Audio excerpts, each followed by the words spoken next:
Segunda vez gravando esse vídeo aqui, porque o primeiro deu erro e não deu certo. Mas é bom que agora eu tô mais preparada para falar. Não que eu tenha escrito um roteiro, porque esse vídeo vai ser aleatório, mas pelo menos eu tô mais calma. Eu tenho um transtorno de personalidade borderline e depressão. E aqui tá meu laudo.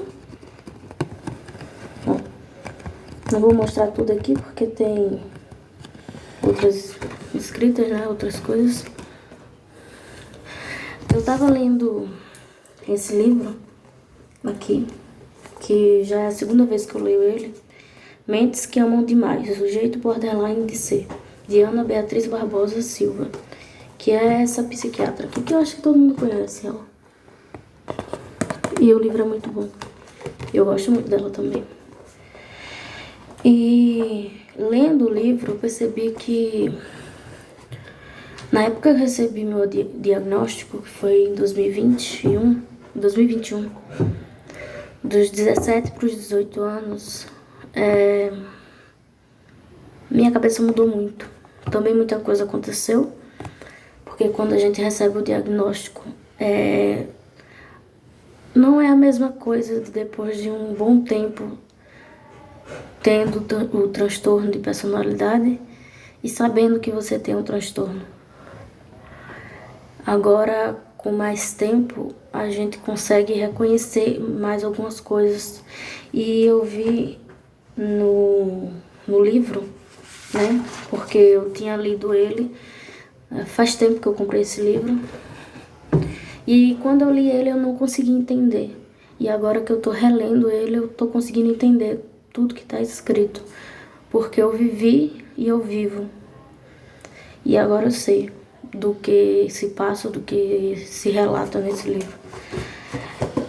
Tem uma parte em que se fala assim, a paciente, né, da psiquiatra fala: eu me sinto constantemente em uma corda bamba, como se a qualquer momento pudesse perder o equilíbrio e cair para um lado ou para o outro. Estou sempre a um passo de perder o controle. E isso é totalmente o que se passa comigo. E eu acredito que é o que se passa com todo borderline.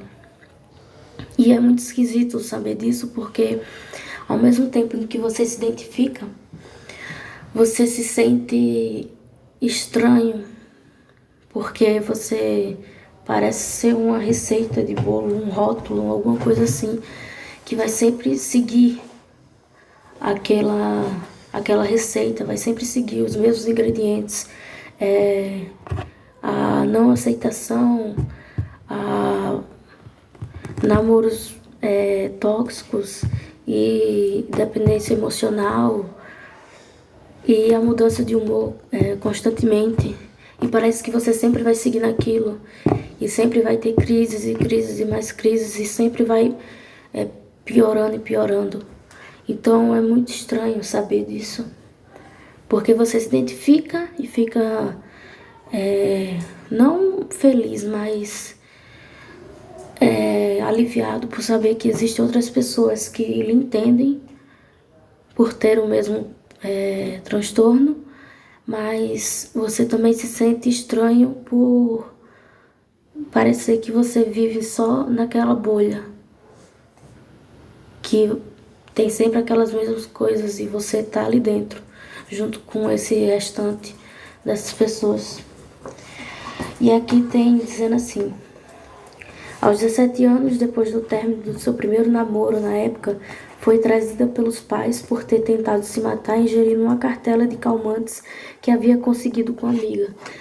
Isso também eu me identifico porque a gente que tem, né,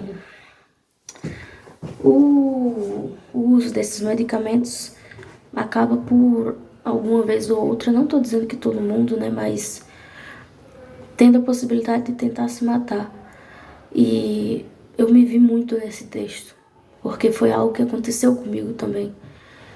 Então, você lê alguma coisa e você se vê naquilo ali, é muito estranho. Hoje, com 20 anos, ela é bonita, inteligente, criativa, curiosa. Estuda jornalismo após ter iniciado sem conclusões artes cênicas e letras. O fato de começar algo e não terminar também, eu também me sinto muito incluída nisso, porque eu já comecei vários cursos e não terminei. Eu sempre tinha aquela euforia de começar, mas quando chegava no meio deles, eu desistia. E sempre tinha aquele peso na consciência de que eu estava desistindo de algo que meus pais investiram muito para mim e eu não sabia por que eu estava desistindo, eu só perdi o foco, eu perdia o interesse e era muito estranho e muito ruim, porque eu sabia que era um esforço muito grande que meus pais faziam.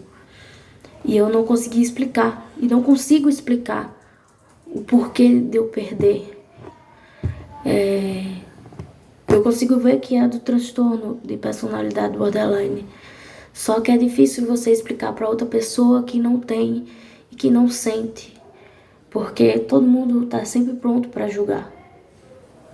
Todo mundo. E é muito difícil você tentar fazer outra pessoa entender algo que se passa dentro de você, que você mesmo não entende, que você mesmo não conhece, que você não consegue se entender. E é muito difícil não conseguir se entender. Porque as outras pessoas vão querer uma explicação, vão querer entender você e você mesmo não se entende. Essa é a sensação que dá. Adorava homens ciumentos, beber e namorar, exatamente nessa ordem.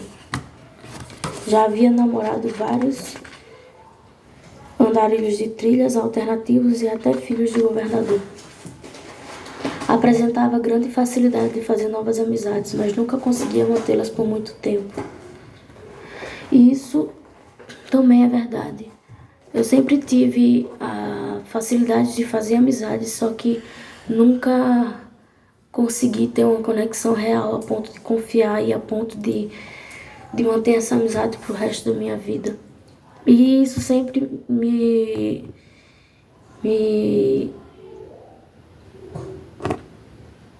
proibiu de fazer várias coisas, porque eu nunca tive um amigo realmente. E por culpa minha mesma, por conta que as pessoas gostavam de mim e eu fazia amizade com elas, só que depois de um tempo sumia. E eu carregava essa culpa dentro de mim, porque eu não sabia por que eu estava sumindo. Não adiantava eu querer voltar do nada, porque o sentimento não ia ser o mesmo. E eu sabia que se eu voltasse, a outra pessoa provavelmente não iria entender o porquê que eu sumi. Mas eu nunca tive facilidade de fazer novas amizades. Mas eu nunca tive a facilidade de manter elas por muito tempo.